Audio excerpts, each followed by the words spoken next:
மாண்புமிகு பேரவைத் தலைவர்களே, ஏற்கனவே 7200 வகுப்பு அறைகளுக்கு 1050 கோடி ரூபாய் நிதி ஒதுக்கீடு செய்து இப்போ உயர்த்தப்பட்ட உயர்நிலைப் பள்ளிகள் மேல்நிலைப் பள்ளிகளுக்கு புதிய கட்டிடம் கட்டுகின்ற பணிகள் நடைபெற்று வருகிறது. அவங்க இப்போ புதிய பள்ளி கட்டிடம் கட்டணுங்கிறாங்க. மாண்புமிகு நம்முடைய உயர் கல்வித்துறை அமைச்சரிடத்தில் அவர் கோரி வைக்கின்ற பொழுது அந்த பணிகள் நிறைவேற்றுவதற்கு நடவடிக்கை எடுப்பார்கள். மாண்புமிகு உறுப்பினர் தளவாய் சுந்தரம். மாண்புமிகு பேரவைத் தலைவர் அவர்களே, கன்னியாகுமரி மாவட்டத்தில் இருக்கக்கூடிய ஊராட்சியினுடைய எண்ணிக்கை 95, அதில் இருக்கக்கூடிய பேரூராட்சியினுடைய எண்ணிக்கை 53. இப்பொழுது நமது மாண்புமிகு அமைச்சர்களுடைய கவனத்திற்கு ஒரு 25 ஊராட்சியை பேரூராட்சியோடு இணைப்பதாக தகவல் வந்திருக்கிறது அரசிடமிருந்து. ஆகவே இது சம்பந்தமாக அரசு என்ன நடவடிக்கை எடுக்கப்பட்டிருக்கிறது? ஆங்காங்கே ஆர்ப்பாட்டங்கள் போராட்டங்கள் நடந்து கொண்டிருக்கிறது. எனவே ஊராட்சியை பேரூராட்சியுடன் இணைப்பதை தவிர்க்க வேண்டும் என்று பொதுமக்களும் சட்டமன்ற உறுப்பினர்களும் போராடி கொண்டிருக்கிறார்கள். இதற்கு அமைச்சர் தகுந்த பதிலை அளிப்பார் என்று நினைக்கிறேன். மாண்புமிகு அமைச்சர். மாண்புமிகு தலைவர் அவர்களே, அதாவது பேரூராட்சிகளோட ஊராட்சியை இணைக்கிறதுக்கு மாநகராட்சியோட ஊராட்சிகளை இணைப்பதற்கு மாநகராட்சிகளாக மாற்றப்படுகின்ற பொழுது இந்தந்த ஊராட்சிகளை இணைக்கலாம் என்பதெல்லாம் கடந்த காலத்திலே தீர்மானங்கள் போடப்பட்டு அரசுக்கு அனுப்பப்பட்டிருக்கிறது. அது சம்பந்தமாக கமிட்டி அமைக்கப்பட்டிருக்கிறது. கமிட்டி நிச்சயமாக அதில் விரைவில் முடிவு செய்யும். அதில் உங்களுடைய கருத்துக்களை தெரிவிக்கலாம். மாண்புமிகு நகராட்சித்துறை அமைச்சர். இல்லை சேர்க்காமலாம் இருக்க முடியாது. மாண்புமிகு பேரவைத் தலைவர் அவர்களே, மாண்புமிகு ஒரு அமைச்சர் அவர்கள் தகுந்த பதிலை சொல்லியிருக்கிறார். அதாவது இதுக்கு எந்தெந்த பகுதியில் நகராட்சி மாநகராட்சி நகராட்சி அருகில் இருக்கிற ஊராட்சிகளை இணைக்கலாம் என்பதை தீர்மானம் போட்டு அந்த தலைவருடைய ஒப்புதலோடு தான் அது இணைக்கப்படும். அதற்கென்று அவருடைய துறையினுடைய செயலாளர் தலைமையிலே ஒரு கமிட்டி அமைக்கப்பட்டிருக்கிறது.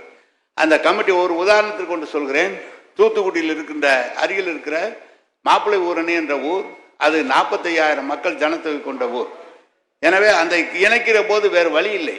மாநகராட்சியோடு இணைக்கிற என்ன 100 நாள் திட்டம் வேலை பணி இல்லை என்று சொல்கிற காரணத்தால் இணைக்க தலைவர்கள் ஒப்புதல் தருவதில்லை. ஆனால் இப்போ தாம்பரம் நகராட்சி எடுத்துக்கொள்ளுங்கள்.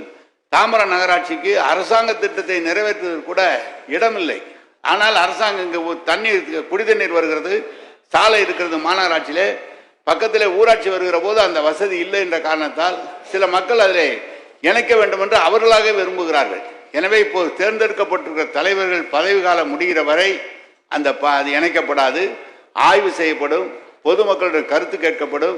கருத்து கேட்டு பொது ஆய்வு செய்யப்பட்டு எது தேவை என்பதோ அதை மட்டும்தான் அதோடு இணைக்க முடியுமே தவிர நான் எடுத்தவுடன் இந்த ஊராட்சி அந்த ஊராட்சி 25 ஊராட்சியெல்லாம் இணைப்பதற்கு வாய்ப்பில்லை. விநாயகன் 4. மாண்புமிகு உறுப்பினர் திரு எஸ். ஜெயக்குமார். மாண்புமிகு பொதுப்பணித்துறை அமைச்சர்.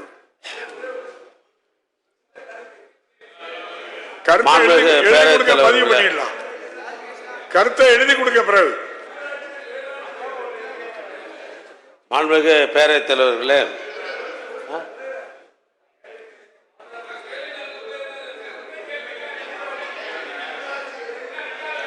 மாண்புமிகு தளவாய் சுந்தரம். ஊராட்சிகளை பேரூராட்சியுடன் இணைப்பது சம்பந்தமாக என்னுடைய கேள்வி. அதற்கு மாண்புமிகு அமைச்சர் அவர்கள் பதிலளிக்க வேண்டும். ஒரே அமைப்பு தான். மாநகராட்சி இருக்கின்ற இடமாக இருந்தாலும், நகராட்சியில் அருகில் இருக்கின்ற இடமாக இருந்தாலும், பேரூராட்சியில் இருக்கின்ற அருகில் இருக்கிற இடமாக இருந்தாலும், மக்கள் தொகைக்கு ஏற்ப ஒரு ஊராட்சி 5000 மக்கள் தொகைக்கு ஏற்க இருந்தால் ஊராட்சியை பிரிக்க இருக்கிறார்கள். எனவே அதுபோல இருக்கிற இடங்கள் ஒரே பதில் தான் எல்லாத்துக்கும். அருகில் இருந்தால் அதை இணைக்கலாம். உதாரணத்துக்கு சொல்கிறேன், இங்கே அருகில் இருக்கிற சென்னை அருகில் இருக்கிற 15,000 குடியிருப்புகள் பதி ஊராட்சியில் இருக்கிறது. 1 கோடி ரூபாய்க்கு 100 கோடி ரூபாய்க்கு மேலே வைப்பு நிதி இருக்கிறது.